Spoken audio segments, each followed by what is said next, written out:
بابرکت نام سے جو دلوں کے وہ خوب جانتا ہے۔ محترم اساتذہ کرام اور میرے مکتب ساتھیوں، السلام علیکم۔ میرا نام ایمان فاطمہ ہے، میں سوم کلاس کی طالب علم ہوں۔ میرا آج کا موضوع ہے عظیم کا جناب صدر۔ میں جس چمن میں پلی ہوں اس چمن پہ سلام، میں جس چمن میں پلی ہوں اس چمن پہ سلام، میری طرف سے گلو لالا سمن پہ سلام۔ نصیبی صبح ہماری طرف بھی آ جانا کی، نصیبی صبح ہماری طرف بھی آ جانا کی، یہ بھیجتا ہے قریب وطن، وطن پہ سلام۔ کوئی بھی نعت ذات مجھ سے چھین سکا، اے بابائے ملت تیرے اس لگن پہ سلام۔ جناب صدر، سن ازل سے اپنی تاریخ خود لکھتا ہے، تاریخ ہم نے بوڑھی ہاتھوں میں صدقہ کا کشکول لی انسانی واردان کے بدم کفل پر پہ ہمیشہ سے سکتی آئی ہے، اور جو کچھ اس پہ لکھا گیا اس نے بڑی ایمانداری کے ساتھ آنے والے حصوں کے حوالے کر دیا، اور ان کو باہر کر رہا ہے کہ تاریخ سے ان نفراد کی عظمت کو سلام کرتی ہے جو اپنی سوچ عمل کردار سے تاریخ کا عظیم فرمان رہتے ہیں، اور انسانی سوچ ان کی چوکٹ کے آگے سطح تعظیم ادا کرتی ہے، اور جو لوگ اپنی سوچ فکر سے انسانیت میں عزت کر سکتے ہیں۔ جناب صدر، 25 مکہ کی راج کی سرزمین پر ایک ایسا شخص جنم لیتا ہے جو اپنی سوچ عمل کردار سے انسانی قلب برپا کرتا ہے، پوری دنیا غیرت کے سمندر میں کتابیں زن ہو جاتی ہے۔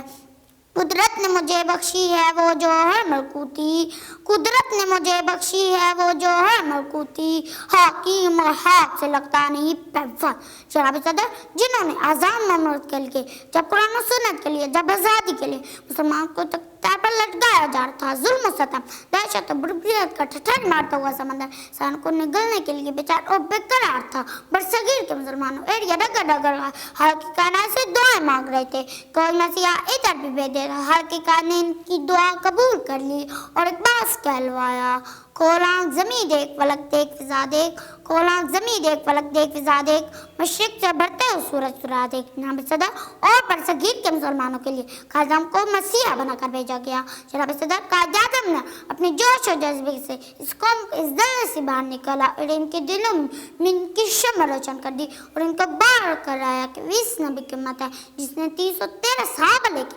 ہزاروں لشکروں کی شکست دی تھی۔ جناب علی وقار، قائد اعظم کی ولرانگیز کیا تھے ان کے جذبے، ان کی جنون سے، تاکہ مسلمانوں کی بندگتیاں سلگنے لگی اور مسلمانوں میں یکجا ہو کر ایک ہی نعرہ لگاتے ہوئے میدان میں نکل کر، اور نعرہ تھا حق ہے ہمارا آزادی، حق ہے ہمارا آزادی، لے کر رہیں گے آزادی، تیرا باپ بھی دے گا آزادی۔ جناب صدر، ہندو ولیوں اور انگریز سامراج مسلمانوں کی رحم بہت ضرورت، مگر قائد اعظم نے درد کو دوا، دوا کو تصور، تصور کو تصویر، تصویر ہوا خواب کو تعبیر، تعبیر سے تقدیر، تقدیر سے ہندوستان کا سینہ چیر کر پاکستان کو دنیا کے نقشے پر رنگ دیا۔ آج اگر بنگلہ دیش کے تقریباً 40 کروڑ مسلمان آزاد فضا میں سانس لے رہے ہیں، یہ سب قائد اعظم کی بیرون منت ہے۔ آخر میں میں یہی کہوں گی کہ یہودی ہمیں آزاد کی دنیا ہوئی حیران،